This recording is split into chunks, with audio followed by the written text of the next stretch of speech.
I'm Mike Galvin. I'm a staff engineer here at Princeton.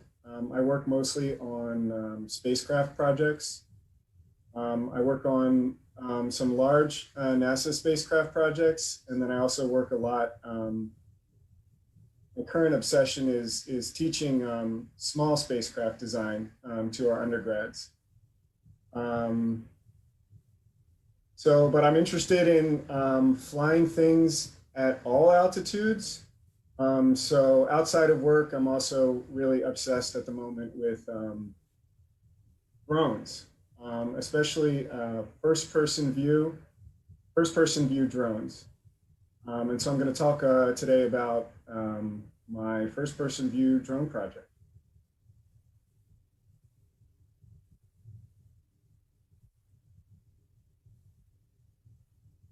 So most people are aware of drones. I think maybe less aware of the first person view aspect of it sometimes. Most drones will have some kind of action camera on them, like this GoPro here. And you can have this camera beam video via a radio, via RF signal, straight back to a set of virtual reality goggles, like this cartoon here. And so I kind of just learned about that a couple years ago. I always thought drones were cool, but I didn't really understand what the hook was. And when I learned that you could wear goggles and you could kind of feel like you were in the cockpit of the drone, then I totally got it, and I realized why people are so crazy about drones. So I was designing my drone for sort of the most immersive sensation. I wanted to really feel like I was flying. Um, and so that's sort of part and parcel with my top level goal, which is just I'm kind of obsessed with a feeling of freedom. I try to lead and create like a very unencumbered life. And I kind of feel like what is freer than traveling to beautiful locales and being able to just take off and fly over top of them just at a moment's notice. Like like that's about as free as you can be. That's sort of feel like a bird. So I wanted to go for that goal of like just total freedom of being able to fly over like beautiful places that I visited. So the first part of that, I thought in the context of a drone, the experience should be stress free. Um, so I am not a drone pilot. The first time I ever flew a drone was um, when I finished building this one. So I'm a pretty bad pilot. I'm pretty incompetent. And the drones of the class that I built here can cost upwards of $1,500. And I don't know about you, but incompetently flying $1,500 over top of water or crashing them into land just doesn't sound like a very stress-free experience to me. Um, so I kind of quickly resigned myself that this had to be a DIY project because I didn't want to buy a $1,500 drone and then just worry about crashing it. So just to skip to the punchline, I ended up spending about all in $600 on this project, including the goggles, really nice pair of goggles. And um, and you don't even have to spend that much. So I spent a lot just because you'll see in a second. I wanted to build a pretty large drone for these same stress-free goals. Um, but also I didn't want to be fiddling with a lot of open source stuff, so I spent extra to stay within the DJI ecosystem, where DJI is kind of like the granddaddy of drone companies, and they make a lot of parts that just kind of plug and play and fit well together. and I just didn't want I didn't want to get frustrated and discouraged by trying to get a lot of misfitting components to talk to each other. So I spent extra to stay with in the DJI ecosystem. But what I did here, you can certainly do much cheaper, even with goggles, for just maybe even a few $100s, if you're using a more open source drone kit.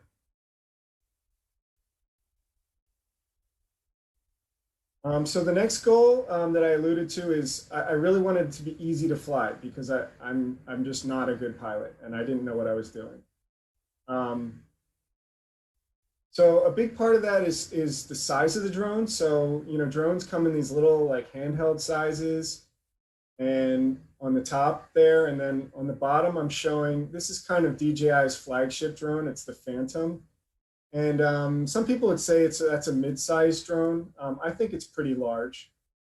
So the trade here is that the small drones, they really blow around in the wind. If you're trying to fly outdoors, which I was, they really blow around in the wind a lot, and they might not have like a top of the line flight controller that can keep them level while they're flying, and they may not be able to station keep, meaning when you let them go, they just stay in the exact same spot until you're ready to fly them again. And so all of that makes them a lot harder to fly, especially outdoors in the wind. So I quickly decided I wanted to design and build a big drone that would be real stable outdoors and would be able to do self-leveling and station keeping and all that stuff. So the kit I went with for the airframe itself, and so the airframe is basically just the vehicle minus any features or upgrades or cameras.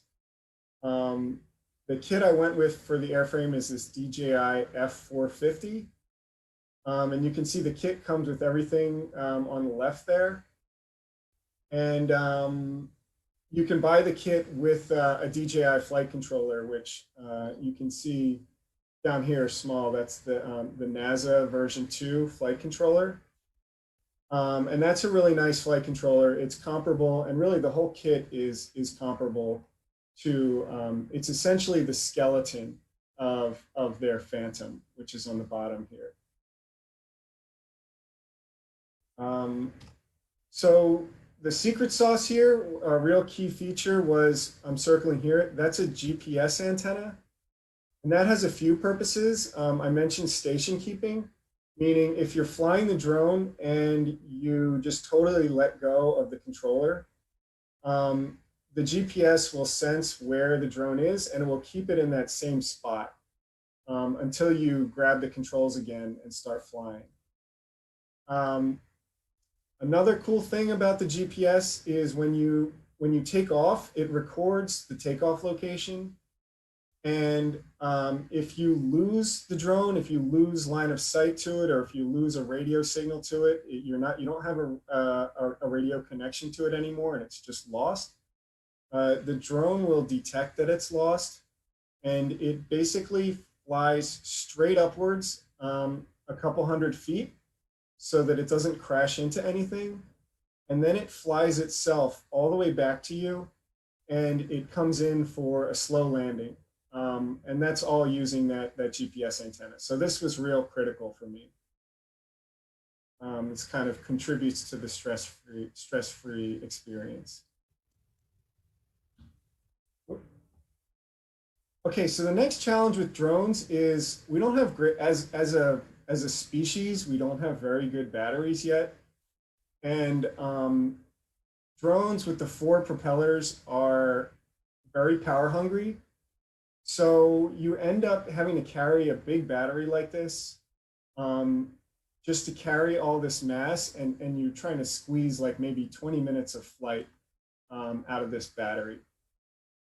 So what that means for the experience is you're kind of watching the clock the whole time because you don't want your battery to run low while you're flying because then you can kind of just fall out of the air. So yeah, you have this experience of just watching the clock. And just part of my whole goal of immersion and just feeling free and just really feeling like a bird is I didn't want to be watching the clock.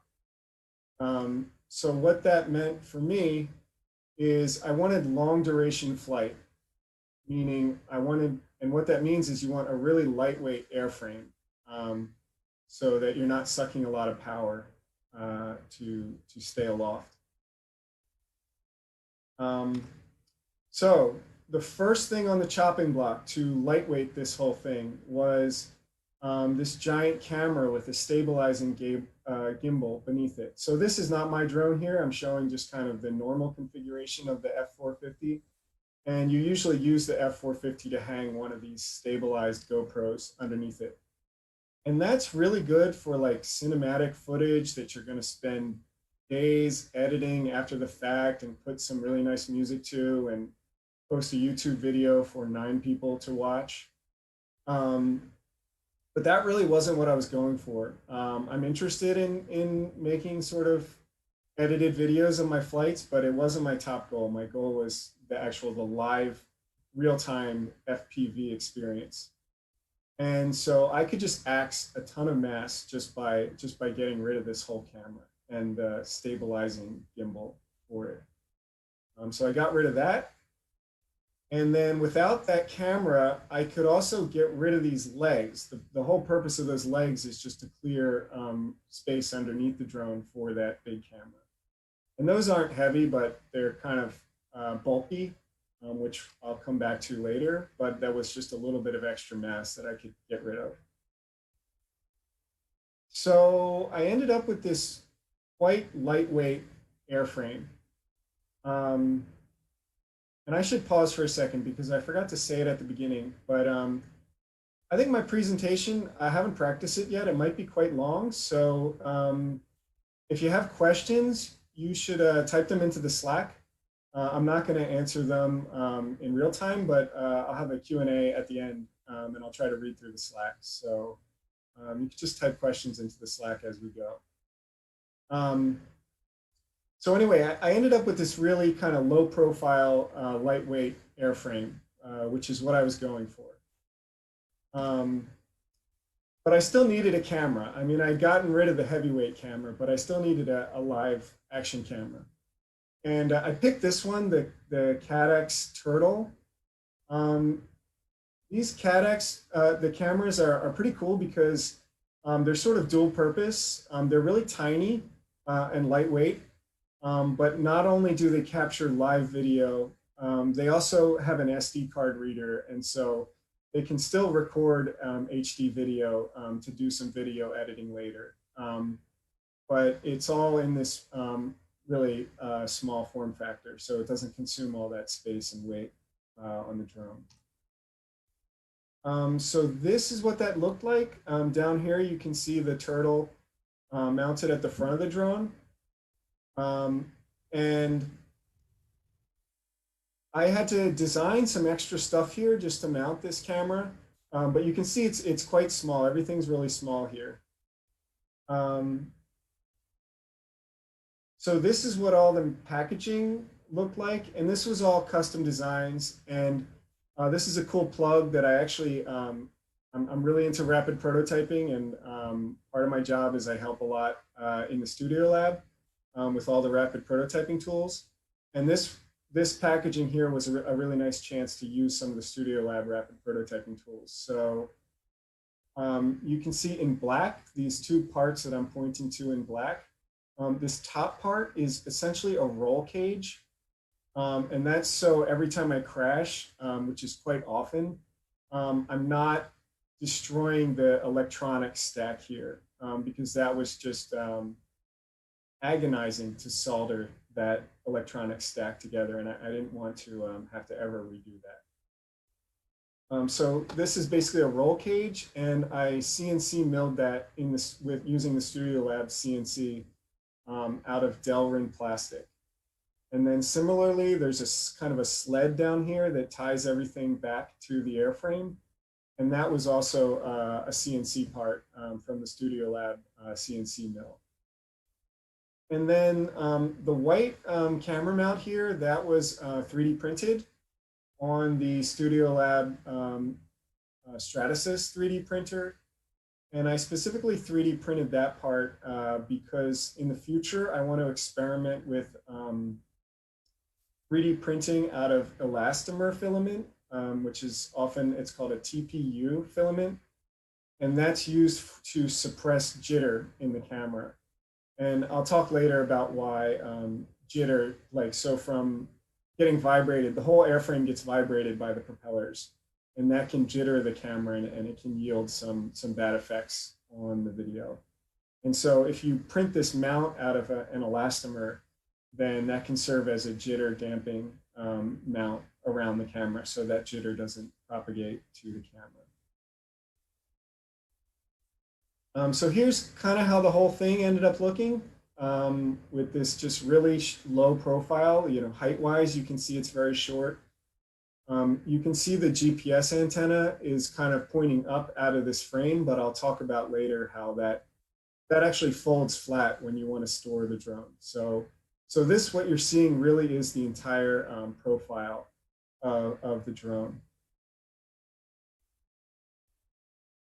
So I haven't mentioned yet an important and maybe most important sort of contributor to the immersive sensation of flight when you're flying an FPV drone. And that is the goggles. So there's all different types of goggles, and you usually buy them separately from the drone itself. And when you're wearing them, this is kind of what you see inside. And you can buy goggles with all different fields of view. And the field of view is basically the fraction of your field of vision that is consumed by the video. And so you can see some standard ranges here, 25-degree field of view up to a 50-degree field of view. And then below it here, I'm showing what some of the, like roughly what some of those standard field of view ranges look like to the naked eye when you have your goggles put on. And you can see it's pretty limited. Like you're still kind of staring at almost like a TV screen. It's not like super immersive. It's not consuming your whole field of view. So this just wasn't good enough, I thought. But there is sort of trade. There's a trade space, and there's different use cases for different fields of view.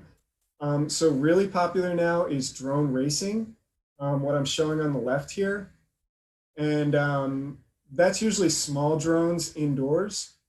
And it's super fast paced. It's super like a fast twitch activity and like really fast reaction time. So racers, I think, from what I know, I think from what I can gather, racers usually use like quite a narrow field of view because they just want the whole scene like right in front of them without having to look around, so they can just make real fast reactions and everything. And then towards the right here, I'm showing the Phantom again, and that's more of a cinematic drone, and it's more for like a slow aerial experience. And for those drones, you see people use more like the larger fields of view, like a 50, 60-degree field of view is pretty standard. But even that for a live immersive experience, I thought was quite limited. So I found these goggles that they actually weren't very popular in America, and they're quite hard to find now, even on the global market. But I found them because they had the largest field of view I could find, which is this 100-degree field of view. And so what you can compare that to is it's more like what you see on like real VR goggles. So like the Oculus and HTC Vive. It's more that range of field of view, like the 100, 110-degree field of view. And I'm showing here kind of what difference that makes. So at the bottom here, I'm showing on the right, that's like more of a standard like 50-degree field of view. And then on the left, that's like a full 100-degree field of view in your headset. So when you wear these, you really do kind of feel like you're flying, like you feel like you really are like up in the cockpit because everywhere you look around with you, as you move your eyes around, it almost consumes your whole field of vision. So you really kind of feel like you're there. Um, so yeah, so that enabled me once I had the goggles and everything set up to visit exotic locales like the Jersey Shore.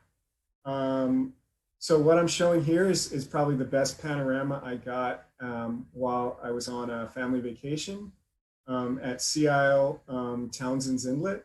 So here I'm flying up above Townsend's Inlet, and I'm looking back north, yeah, towards, I'm looking out over all of Sea Isle City. And this is in South Jersey. This is where my family goes to vacation every year. So you can see a curvature here, and contrary to popular opinion, that is not the curvature of the Earth.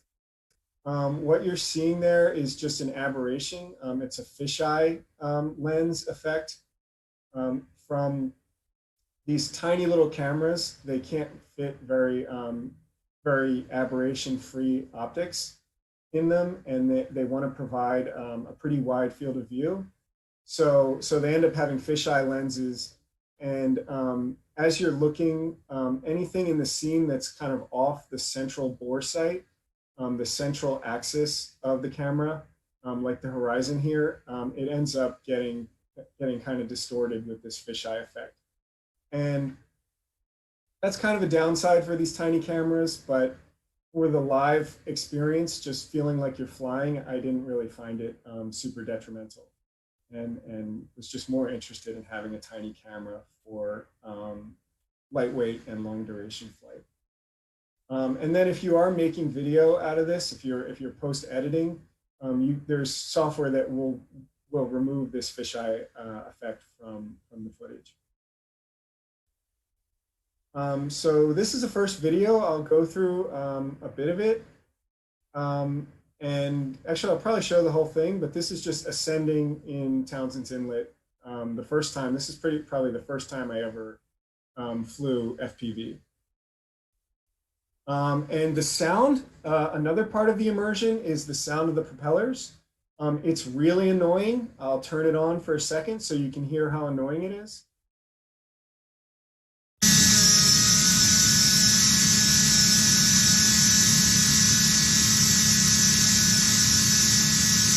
So that's really irritating after a while, but I like it. It kind of it's another thing that kind of helps me feel immersed in the experience. I really feel like I'm up there on the drone, like in the cockpit, and that sound actually beams down with the video signal, and I have it routed from my goggles into headphones, so I can really hear all the different propellers ramping up and ramping down, and you kind of really feel like you're up there. So one of the things I mentioned is the distortion, and this is another kind of distortion you see. You're kind of seeing a jello effect. It looks like you're looking through kind of wavy jello, and that is literally called jello for drone pilots, and it's a function of the frequency at which the airframe is vibrating relative to the update frequency of the camera, so the frame rate of the camera. If there's like if there's some sort of relationship between the frame rate of the camera and the rate of the jitter, then there's this aliasing effect, and I think it even has to do with how the pixels, what order and sequence the pixels on the camera are read out. But you end up with this jello effect, which was pretty bad for my first flight, you can see. But a pretty good view of Sea Isle, and then panning around looking towards Avalon. So the next beautiful tropical locale that I visited with my drone was Buffalo, New York. here you can see I'm looking kind of over Lake Erie, and then in the foreground you can see me and my friends who I was visiting in Buffalo. And so you can get pretty good quality photos out of these tiny little cameras. And this is not a still photo. This is just a capture from the HD video. So then up more at altitude, I won't go through this whole video, but this is sort of a higher altitude. So legally, you're allowed to take these drones up to 400 feet. I think this photo was at around 200 feet. And this is looking out over this little park on the coast of Lake Erie. So now I think this photo, now I'm turned back around towards the city of Buffalo, and I think this is more at around the 400-foot altitude limit. And what we're looking at here, this is much storied Silo City in Buffalo, which is it's a famous it's a famous grain depot in the US. It used to be the largest grain depot in America, where grain was stored on the way from the Midwest to the East Coast. And this was used extensively in the early 1900s. It's now abandoned, but it's still really cool to fly a drone around. And if you ever visit, they also give really cool tours of the silos. You can go up to the top of the silo and climb from the top all the way back down to the bottom and everything. Anyway, really cool place, Silo City. Check it out.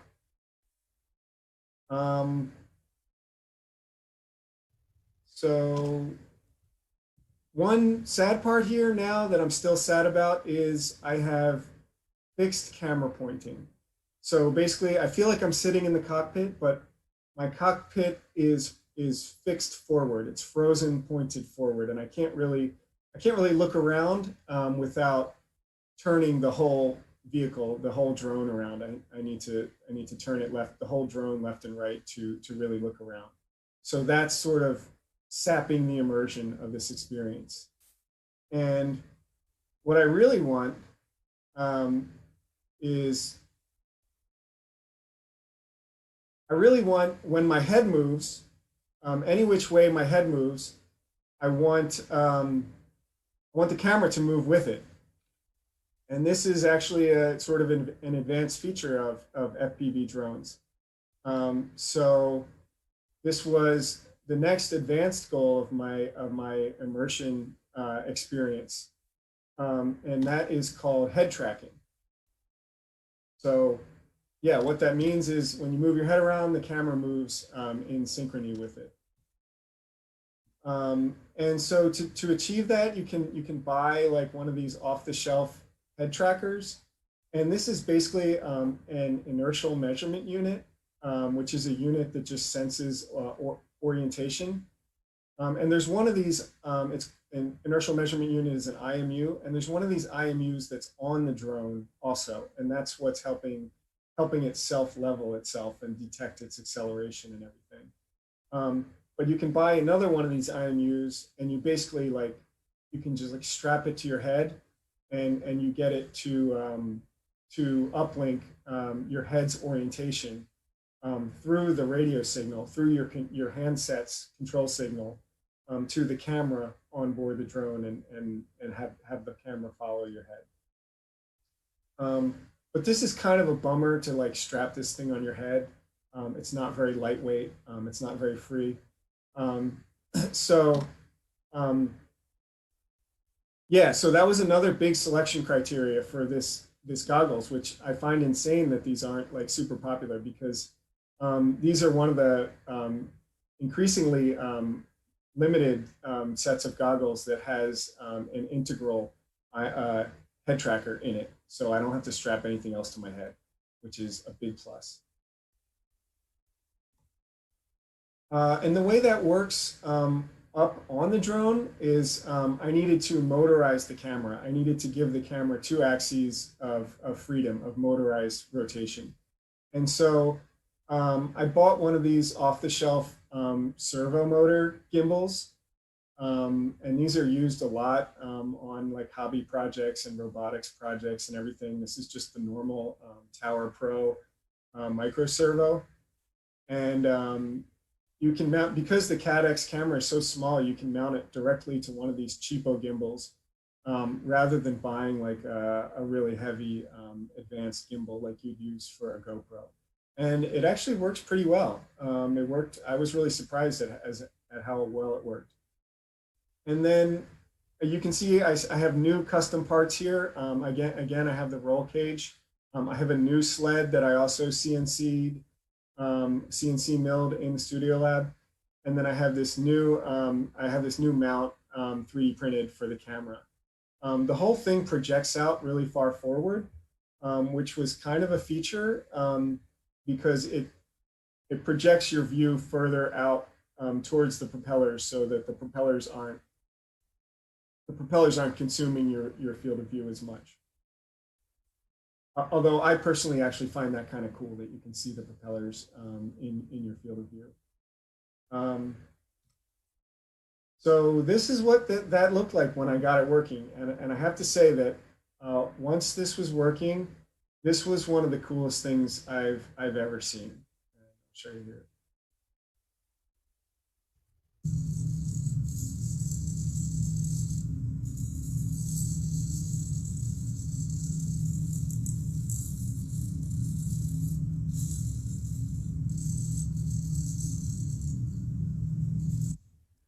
I'm going to run that again because I think it's so cool.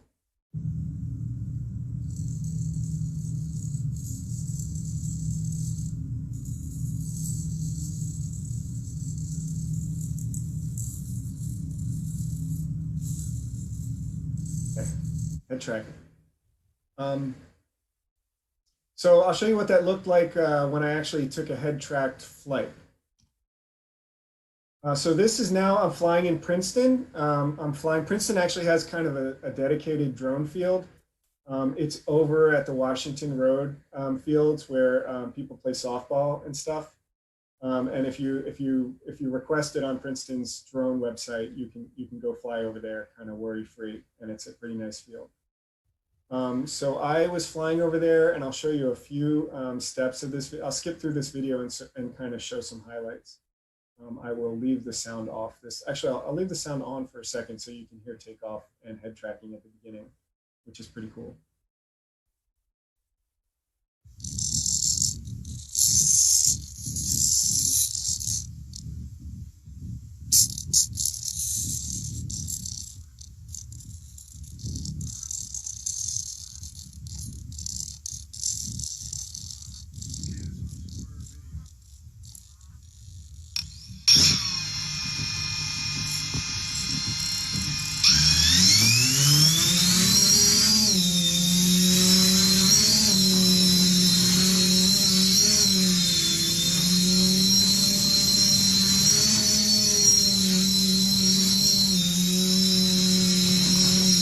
Okay, so that's takeoff. Now I'm going to show you another cool moment when I got at a higher altitude. So I'm ascending now, and I'm looking kind of back from the Washington Road fields back over the lake and kind of back towards campus. I think you can see the football stadium in the distance there. So now when I get more towards legal altitude limit, I'm kind of flying around at, oh, actually, let me back up. Now I'm flying more at altitude, and I'm looking around with my head tracker. You can look down, you can look anywhere. And it really feels like you're up there because you're just looking around.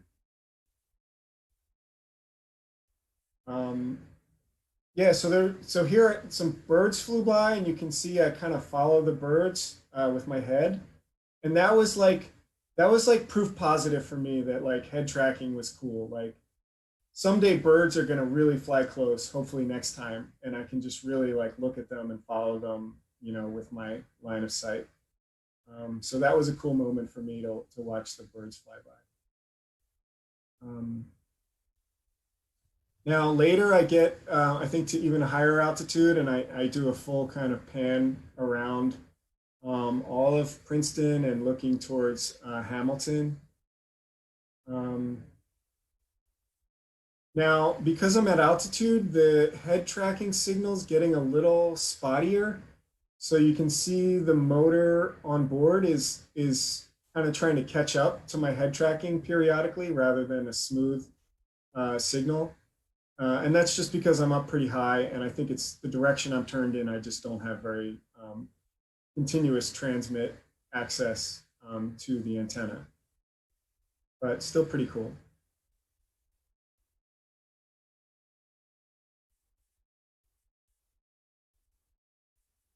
And then this is just turning back towards campus. Now I look down. I did, you can see feet there. I actually, for a science project I'll talk about later, I did have some legs on installed on here. So you can see when you look straight down, you can kind of look at your feet. So I'm going to skip ahead towards the landing when I was just looking straight down. Actually, I'm coming up on it now.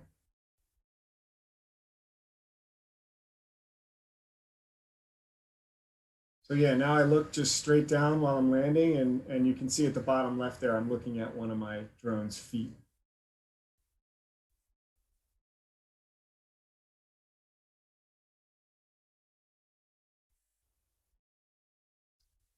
And then the actual final crash landing is pretty cool, but I don't think I caught it in this video here. All right, so that was a really cool experience, but one of the main obstacles to the feeling of freedom with drones is just all this crap. People buy drones and then they never fly them because there's there's just all this stuff. Like every time you want to fly it, you need to pack up all this stuff and you have to charge your batteries and you need to put it all in a bag and carry it with you.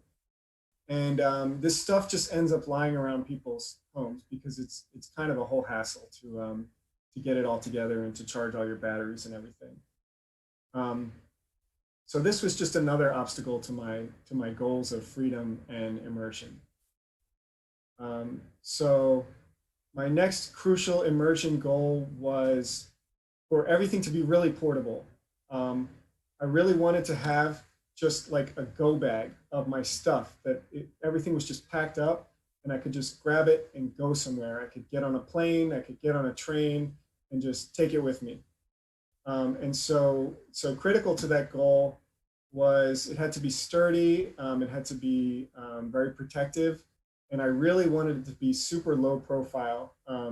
This kind of go bag.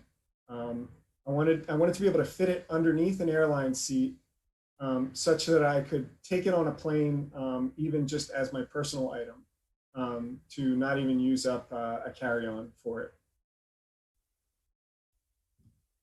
So I looked on the market, and I found some of these kinds of bags, like this Pelican case and this drone backpack, and they look kind of bulky to me. um, so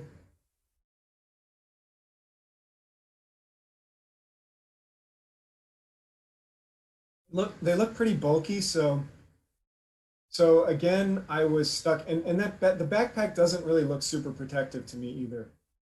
Um, so again, I was stuck. Looked like I was stuck doing DIY again, which was turned out to be pretty cool. So I found this company, Common, and they make basically roadie bags, like rock band equipment. So like when your band is on tour, traveling around the country, they use these types of roadie cases.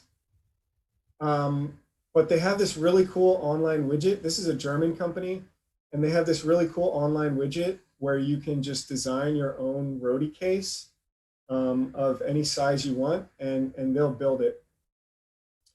So I encourage you to go check out this website. But I wanted like super low profile. I dialed these sliders all the way down to like the smallest case that would fit my drone, and then I wanted it really thin to fit underneath the airline seat. Um, but even their widget wouldn't go as thin as I wanted, so I ended up on a long email chain with them trying to translate into German why I wanted it to be as thin as humanly possible so that I could fit it underneath the airline seat. Uh, anyway, my German translation was successful because I ended up with a really thin case. And then I filled the case with this stuff called pluck foam, which I found from this other German company. This perfect block of pluck foam that would fit into my go bag. And what this is, it's basically foam that's perforated into a grid, into this grid of cubes, and you can just finger pick, you can you can pick these cubes out of there, just scratch them out of there, and and you can pick out the opening that you want for whatever fragile object you want to put in there. Um, so yeah, I bought this foam, and it took a few weeks to come from Germany, and then I got it into my custom case, and then I plucked out the perfect outline of my drone, and this is what I ended up with. So that's what that looks like with the drone in it. I thought this was pretty sexy.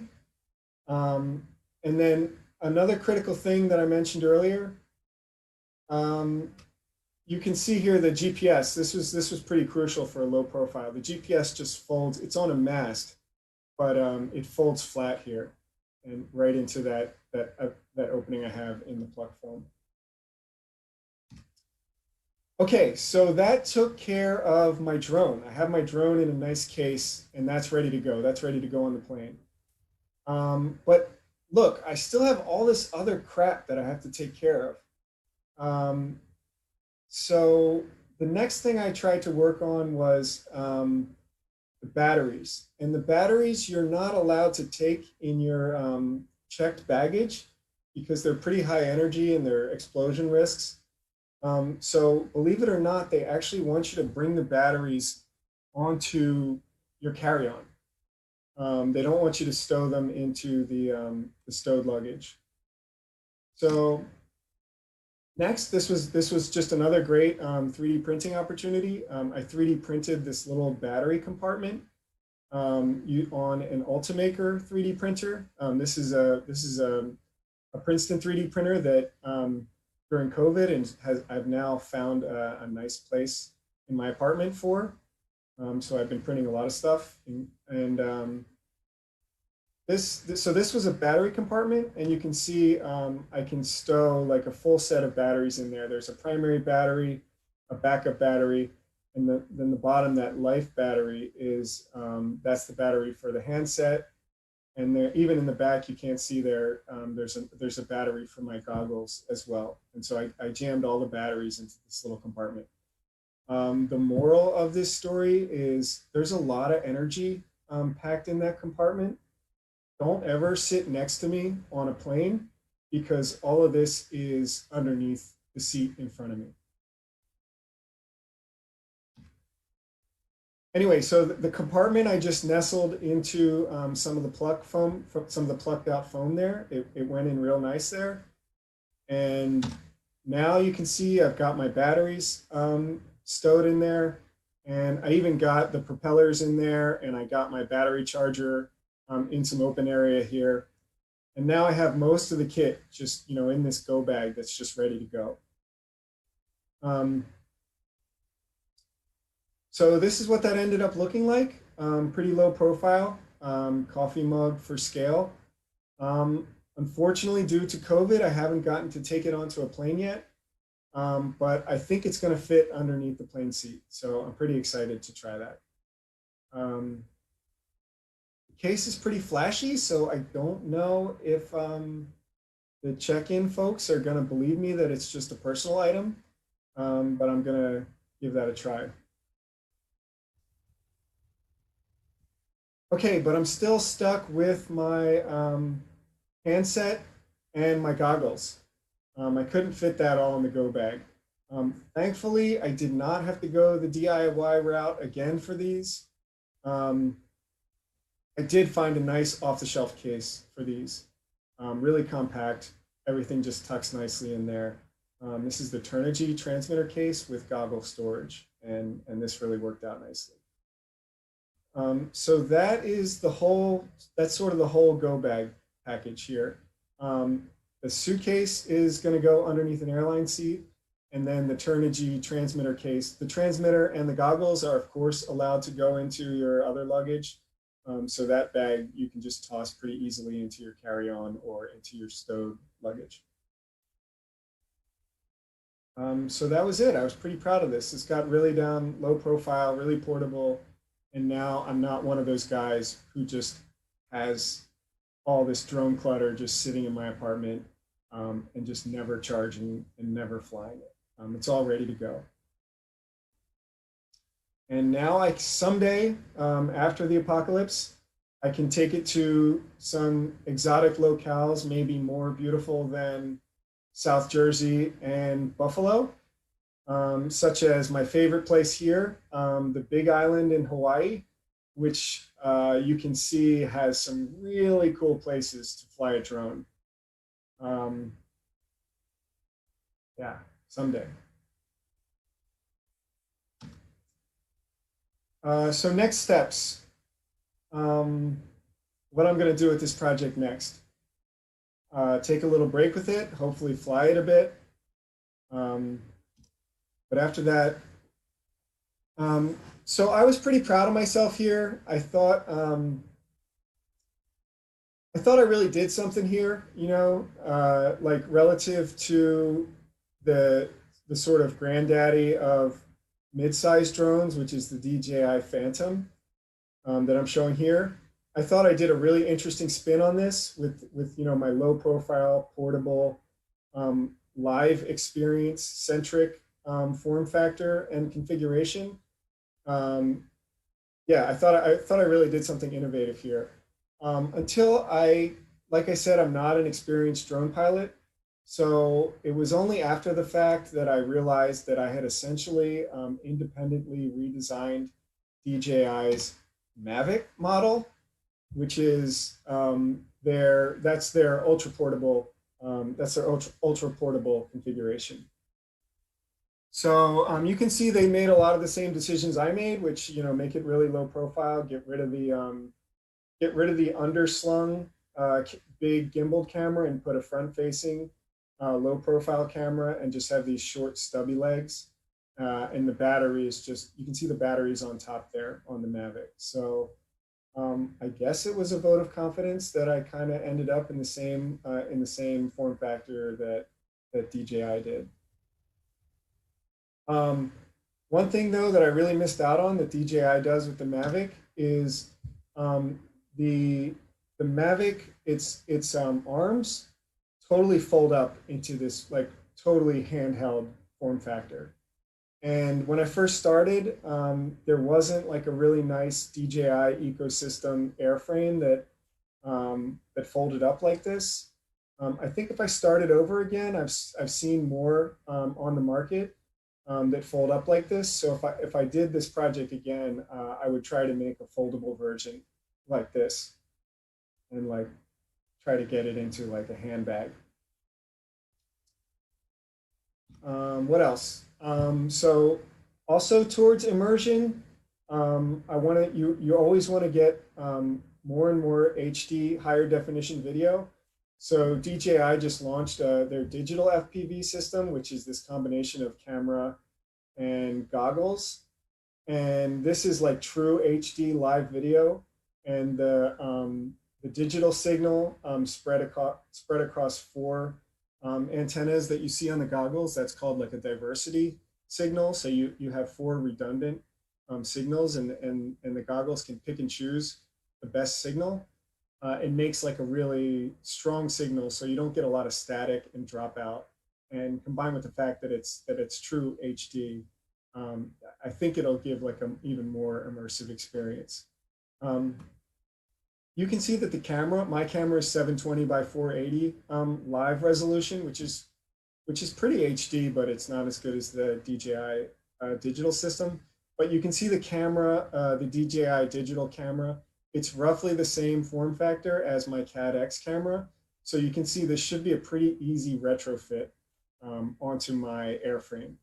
And this is part of a trend, like something that I'm really going for is I also don't want to be one of those drone nuts that has like 20 different drones just cluttering up my bedroom.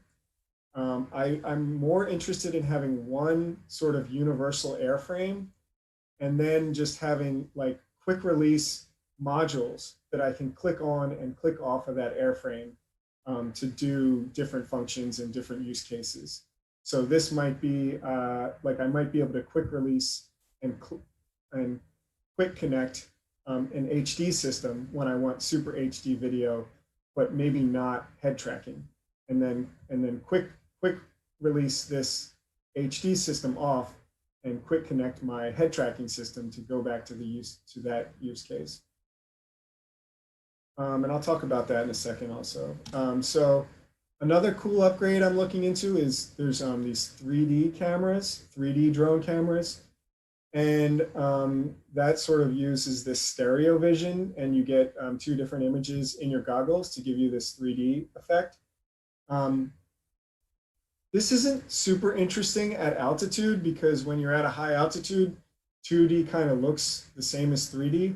But when you're at low altitude and you're flying like in between trees and obstacles and stuff, that's where the 3D starts to look really cool. Now, I'm not a good enough pilot yet to even really be flying in and out of obstacles. So I think I have to practice that before I step up to 3D here. What else?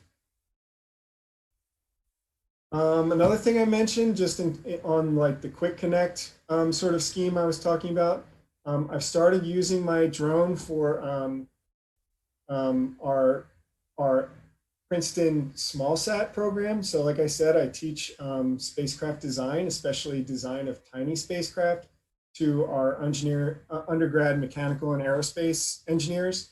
And one of the things we've been doing with our SmallSat science instruments is we've been trying to test them at low altitude. And so a drone is just perfect for that. So what I'm showing here is I took my low profile airframe and then I just have these quick connect legs. And these are like really lightweight, really tall carbon fiber legs. You can just quickly connect these carbon fiber legs on there. And then I can quick connect what's behind here, this white thing.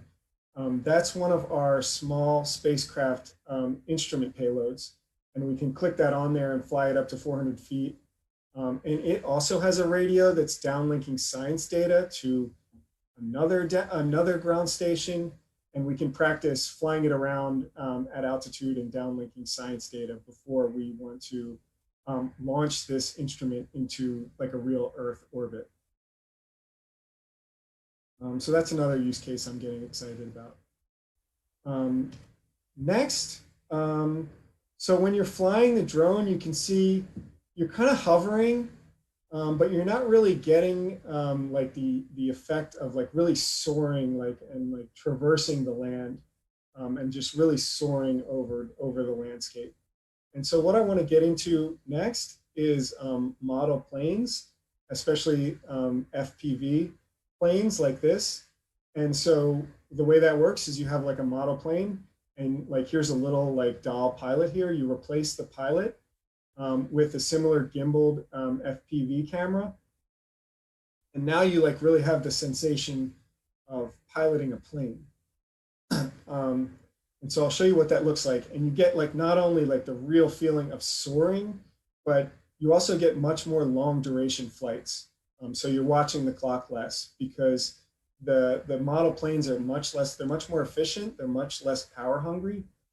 So you can just fly kind of forever with these and you're not watching the clock as much. So this is what that looks like. I'm just really excited about this.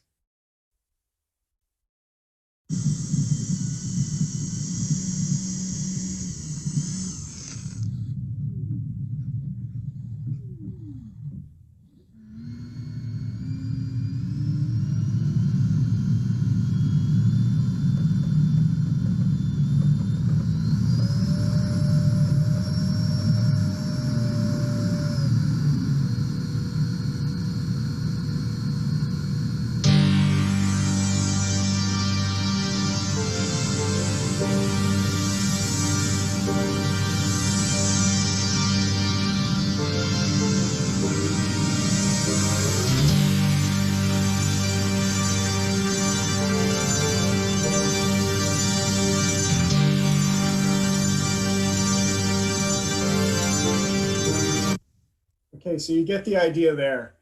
Um, so that looks like the holy grail of FPV flight for me. It looks like you really feel like you're soaring, like you're a real pilot.